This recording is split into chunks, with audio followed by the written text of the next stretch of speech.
It's a nightmare scenario. You're selling your property, you list your property, you find a buyer, you negotiate repairs, the time comes to close, and boom, title issue. For title to be able to write a title insurance policy on your home, they need what they call an unbroken chain of title. That means that everybody who could have possibly had an interest in the property has been identified and released any claim they might have had. This can pop up in surprising ways. Did you add your child to title in a medical emergency?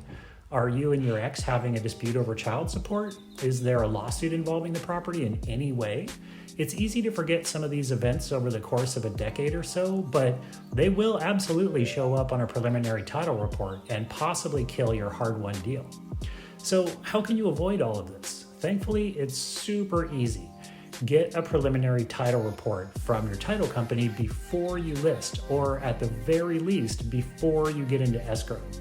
This will give you all the time you need to resolve the problem, or at least let any potential buyer know that an issue exists and you might need a little bit of extra time to resolve it.